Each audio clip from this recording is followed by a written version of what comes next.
여러분 반갑습니다. 사무엘하 말씀 묵상 시간입니다. 여러분 우리 중 누구라도 도덕적 윤리적 심각한 죄를 지었다면 반드시 하나님 앞에 정직하게 죄를 자백하며 회개해야만 합니다. 함부로 변명하면서 나는 어쩔 수 없었습니다. 그렇게 핑계를 대면 안 됩니다. 여러분 변명보다 앞서야 하는 것은 회개입니다.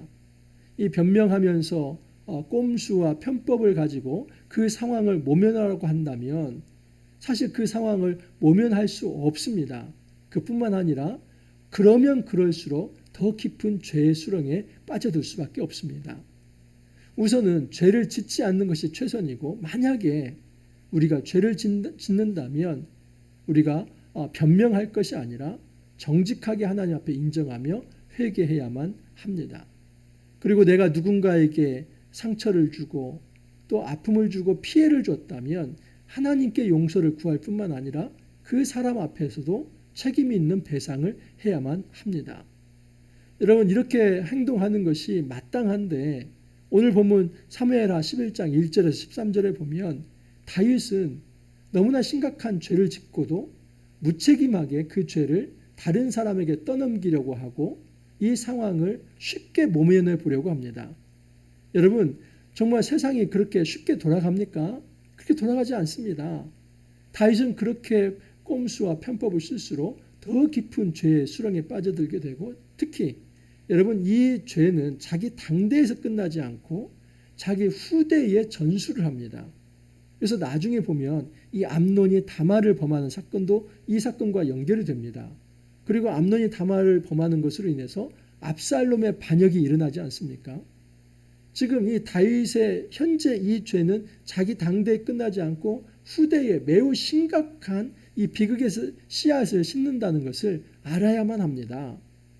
여러분 오늘 말씀을 통해서 우리가 정말 이 죄를 경계해야 하는데, 어떻게 정말 하나님 앞에서 이 죄를 짓지 않도록 노력해야 하고 자기 관리를 할 수 있을지, 그리고 만약에 우리가 하나님 앞에 죄를 짓는다면 어떻게 이 문제를 해결해야 할지 이제 말씀을 통해서 좀 더 깊이 살펴보겠습니다. 자, 먼저 생각해 볼 것은 다윗은 유혹을 받은 것인가 아니면 자기 탐욕에 빠져든 것인가 하는 것입니다. 여러분 유혹을 받는다는 것은 누군가가 나를 넘어뜨리기 위해서 함정을 파고 그리고 이제 유인에 들어와서 내가 어쩔 수 없이 당했다 하는 것이 강합니다. 하지만 내가 탐욕에 빠져들었다고 하는 것은 주도적으로 그 죄를 내가 짓는 것입니다. 정말 다윗이 그 어떤 죄의 경중을 따져서 자기는 한 10 정도 잘못을 하고 90 정도의 환경과 그리고 자기를 유혹하는 사람이 있어서 자기가 어쩔 수 없이 넘어간 것인가? 아니면 정말 이 상황은 다윗의 마음에 있는 이 탐욕이 불질러져서 그것을 통제하지 못한 결과 아주 심각한 죄를 짓는 것인가? 좀 살펴볼 필요가 있습니다.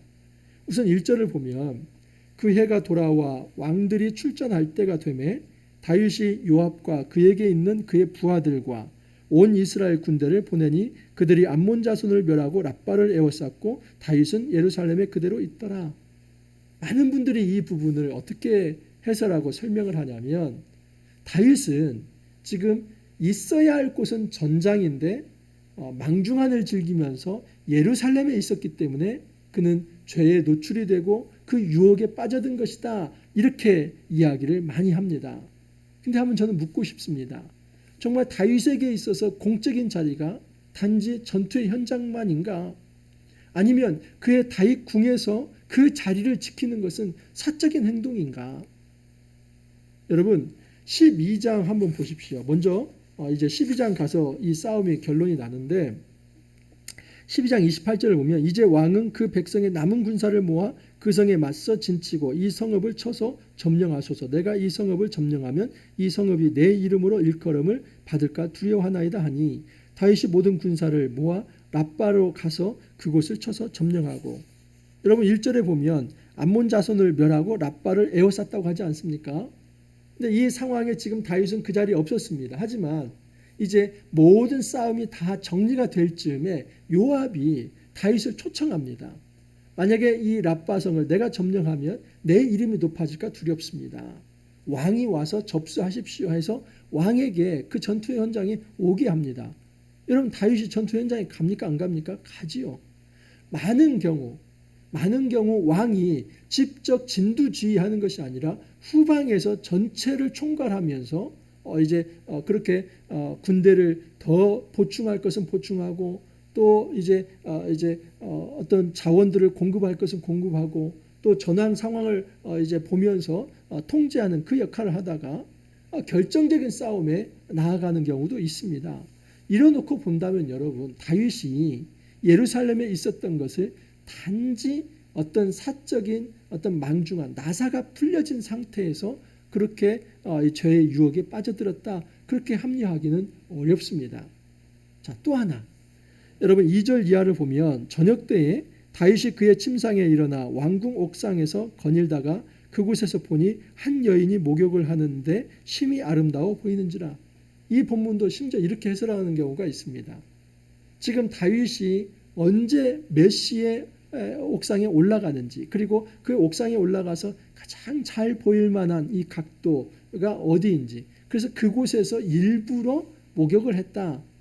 그래서 이 다윗이 이 밧세바의 아주 의도적인 유혹에 넘어갔다.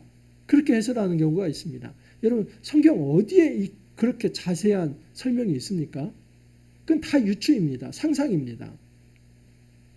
여러분 정말 이 상상이 맞으려고 한다면 여러 가지를 한번 고려를 해봐야 하는데 이 레위기 20장 10절 말씀에 의하면 어떤 말씀이 있냐면 현장에서 가늠하다 잡힌 남녀는 그 즉시 즉결 처분을 해서 돌로 쳐서 죽여야만 합니다.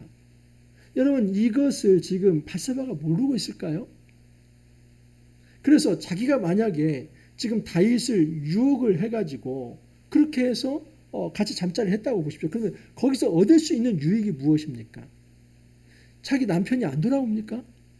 자기 남편이 돌아올 거 아닙니까? 그러면 그 사실이 알려졌을 때 그걸 어떻게 밧세바가 자기 스스로 그것을 처분할 수 있는 능력이 있습니까? 밧세바가 지금 이 우리아를 남겨놓고 어떻게 첩이 될 수 있고 무슨 아내가 될 수 있고 그 방법이 있습니까? 없습니다. 그렇기 때문에 지금 이 밧세바가 단독적으로 아주 치밀한 계획을 짜서 이 다윗을 유혹해서 넘어가게 했다. 이것은 여러분 굉장히 상상하기 더 어려운 일입니다. 자, 이뤄놓고 본다면 다윗이 망중한을 즐기다가 그 유혹의 환경에 노출되었다. 이것도 지금 말하기가 어려운 것이고 또 하나는 아주 의도적으로 밧세바가 다윗을 유혹했다. 이렇게 말하기도 어려운 것입니다. 그렇다면 지금 다윗은 어떤 자기도 억제할 수 없는 유혹에 넘어간 것이 아니라 실제로 그의 문제는 무엇이냐면 자기 마음 안에 있는 이 탐욕 그리고 자기가 가지고 있는 지위 권력 그 지위 권력이 생기면 반드시 교만이 생기는 겁니다. 내가 이 정도는 할 수 있다. 이 정도는 하고도 나는 왕이니까 괜찮아. 이 교만과 탐욕을 절제하지 못한 그것이 문제인가? 아니면 외부적 환경과 또 어떤 타인이 나를 유혹했기 때문에 내가 넘어간 것인가? 여러분 어떻게 생각하십니까? 여러분 다윗은 유혹에 넘어간 것이 아니라 자기 탐욕을 절제하지 못해서 죄를 지은 것입니다. 한번 보십시오. 얼마나 주도적인지. 2절을 보면 그곳에서 보니 한 여인이 목욕을 하는데 심히 아름다워 보이는지라. 여기까지는 우연히 일어났고 어쩔 수 없이 그냥 보게 된 것입니다. 이 의도적으로 다윗이 본 게 아니라 보여졌고 본 여인은 아름다웠다. 여기까지는 어떻게 할 수 없는 것이죠. 마치 새가 날아가면서 자기 머리 위에 내 머리 위에 똥을 싸는 거 이거 어떻게 막을 수 있습니까?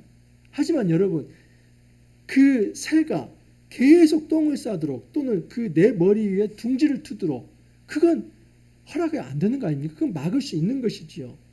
그러니까 지금 이 여인이 아름다운 것 이것까지는 우연히 일어난 상황이라고 한다면 어쩔 수 없는 일일 수 있습니다. 그러면 그 다음부터는 자기 교만과 자기 탐욕을 통제하는 것이 다윗의 몫이고 그것이 다윗의 책임입니다. 근데 다윗은 어떻게 하는지 한번 보십시오. 다윗이 사람을 보내어 그 여인을 알아보게 하였다. 알아보게 했습니다. 알아봤더니 우리아의 아내 밧세바입니다. 그래서 그 여자를 데려왔습니다. 그리고 여러분 아주 재미있는 것은 이 율법을 또 지킵니다. 율법에 의하면 레위기에 의하면 월경하는 여인과 이제 성관계를 하는 것은 아주 그 심각한 죄로 규정을 합니다. 가증하게 생각합니다. 그래서 이제 생리를 하는지 안 하는지 따져봐서 생리기간이 지났다고 해서 동침을 하게 됩니다. 여러분 이 다윗이 얼마나 고의적이고 의도적으로 이 행동을 합니까? 지금 이것은 이 여인이 다윗을 유혹한 게 아니라 다윗이 가지고 있는 그 위계, 이 권력, 그 힘에 의해서 그 위력으로 성폭행을 한 것입니다. 뭐 여기서 보면은 이제 더불어 동침했다라고 하면서 합의해야 된 거라고 생각할 수 있는데 이게 왜 합의입니까? 여러분 왕이라고 하는 위치가 있고 그 여인은 끌려왔습니다. 그 상황에서는 지금 단순한 합의가 아닙니다. 이런 상황에서 모든 이 죄에 대한 책임이 누구에게 있냐면 밧세바보다는 다윗에게 있는 것입니다. 그렇기 때문에 성경은 계속해서 다윗의 죄를 문제를 삼는 것입니다.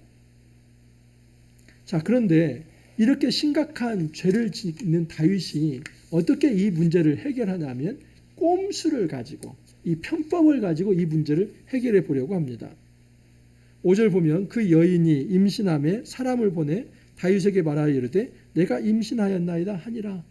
이제 빼도 박도 못하는 이제 하나의 어떤 물증이 생겨버린 거 아닙니까?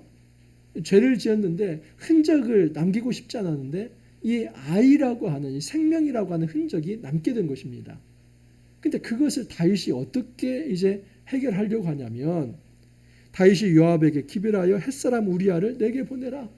전투를 열심히 하고 있는 우리아를 불러냅니다. 그러면서 다윗이 군사의 안부와 싸움의 안부를 물어봅니다. 자, 근데 그것은 핵심이 아니고 다윗이 하고 싶은 말은 8절입니다. 그가 또 우리아에게 이르되 내 집으로 내려가서 발을 씻으라. 여러분 이 발을 씻으라 하는 이 말, 발을 씻는다고 하는 것은 이건 굉장히 완곡한 여인과 동침하는 것을 이런 식으로 히브리 문학에서는 표현을 합니다. 그래서 아주 명령법을 쓰는 겁니다. 너는 너의 집에 들어가서 발을 씻으라 하는 것은 내 아내와 동침하라.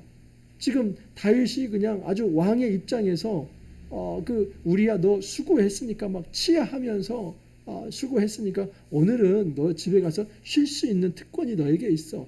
이렇게 막 뭐 호의를 좀 베푸는 것처럼 얘기를 합니다.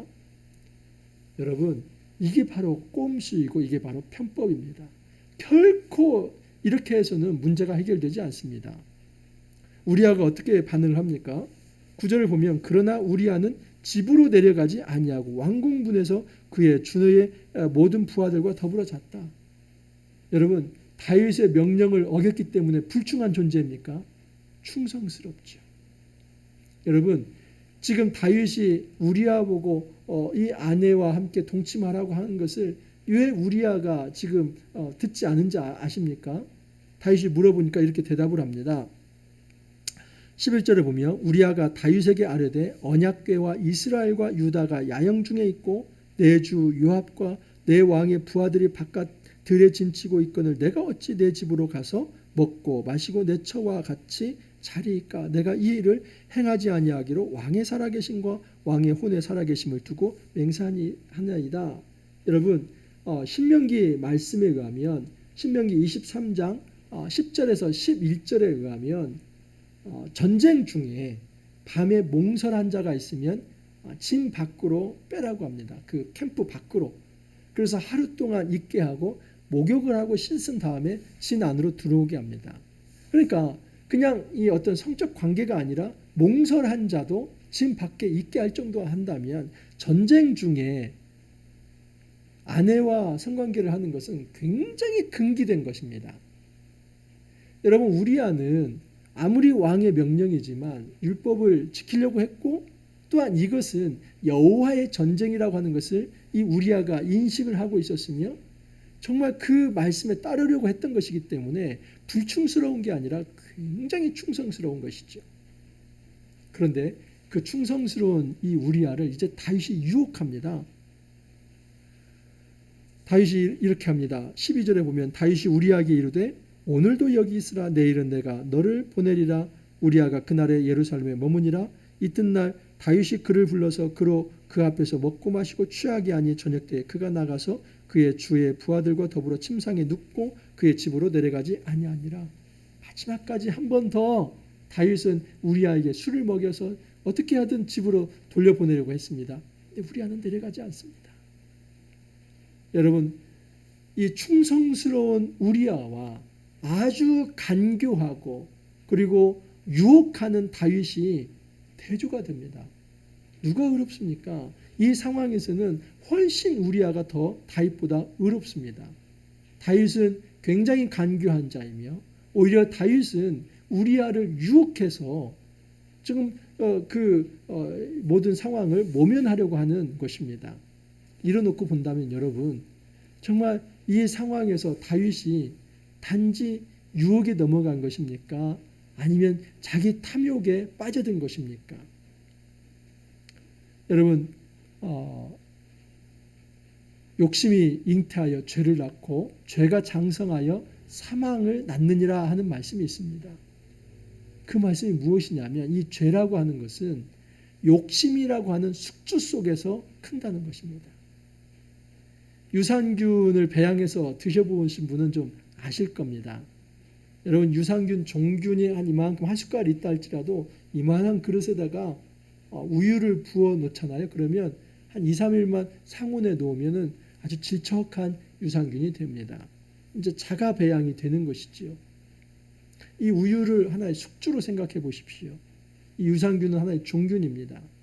여러분, 우리 마음에 어떤 종균과 같은 그런 죄가 들어왔습니다. 그런데 숙주가 될 만한 이 어떤 환경, 이 어떤 이 우유 같은 그런 숙주가 없으면 절대 그 유산균은 여러분, 그 죄는 더 퍼져나가지 못합니다. 그냥 시들시들 하다가 말라 비틀어 죽게 되어 있습니다. 그러니까 사단이 우는 사자와 같이 우리가 이 죄를 짓도록 그렇게 본다는 것은 틈을 본다는 겁니다. 그 틈이 무엇입니까? 우리 마음 안에 있는 교만과 탐욕의 틈입니다. 다윗이 밧세바를 범하고 심지어 그 밧세바를 범한 것을 은폐하기 위해서 우리아를 불러들이고 또 우리아가 말을 듣지 않자 나중에 이제 편지를 써서 우리아를 최전방으로 보내고 아군은 후방으로 빼내어서 우리아가 적군에 의해서 죽게 만드는 것, 이런 심각한 죄를 짓는 것은 다윗이 어쩔 수 없이 너무나 약해서 그 유혹에 빠져들어서 이렇게 된 것이 아니라 자기 탐욕을 절제하지 못했기 때문입니다. 유혹이 문제가 아니라 그 유혹보다도 더 심각한 것은 내 안에 내면의 전투입니다. 내 내면 안에 있는 이 탐욕과 교만을 절제할 수 없다면 여러분, 어떤 큰 싸움에서도 그는 이겨낼 수 없습니다. 오늘날 우리는 목사님 어쩔 수 없습니다. 또 심지어 목사들도 인간입니다. 또 성도들도 그냥 아주 애처롭게 목사도 인간이니까 어쩔 수 없겠죠. 참으로 서글픈 시대입니다. 그렇게 말해서는 안 됩니다. 여러분, 목회자는 더 책임 있는 자리에 있는 것이죠. 그러면 이 도덕적, 윤리적 이 죄에 대해서는 더 심각하게 주의를 해야 하며 자기 관리가 필요합니다. 정말 외부와의 영적 전투도 아주 중요하지만 더 중요한 전투는 내 안에 내적인 이 자기 교만을 억누르고 자기 탐욕을 절제시킬 수 있는, 그 컨트롤할 수 있는 그 전쟁입니다. 이거 어떻게 감당할 수 있습니까?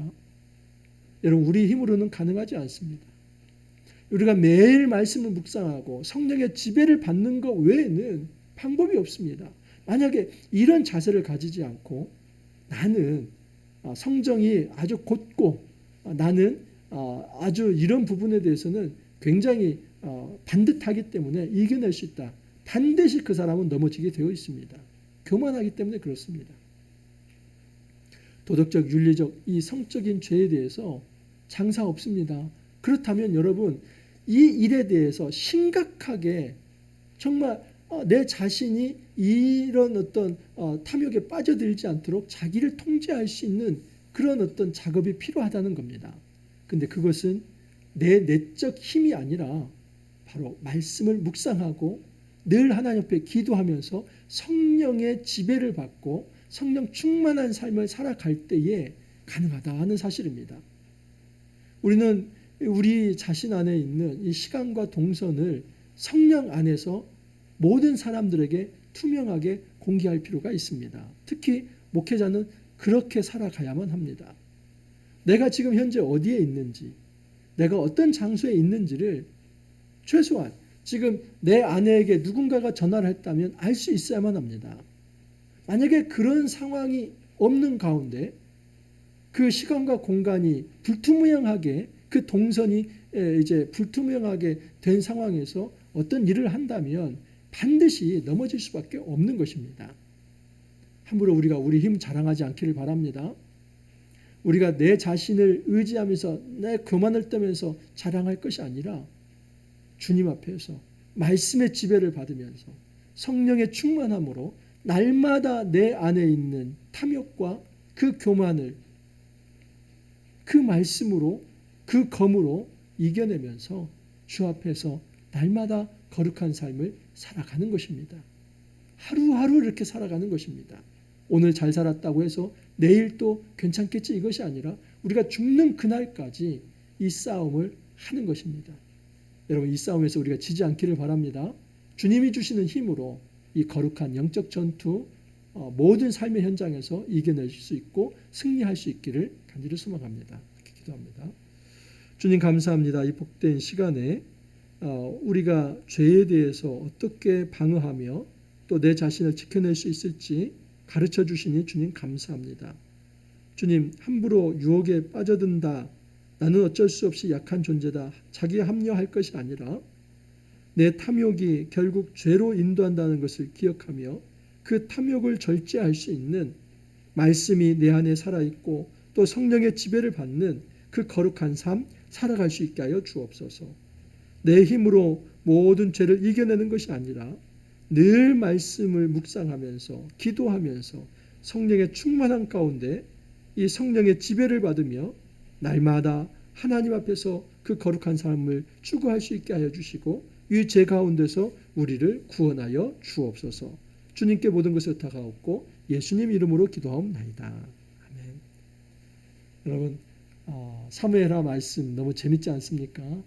이 이야기체이기 때문에 너무나 교훈될 말씀들이 실제적인 말씀들이 많습니다. 꼭 이 말씀들 땅에 떨어지지 아니하고 우리 가슴에 잘 심겨져서 우리 삶이 새롭게 변화될 수 있기를 바랍니다. 오늘 하루도 여러분 화이팅 하시고 또 내일 찾아뵙도록 하겠습니다. 감사합니다.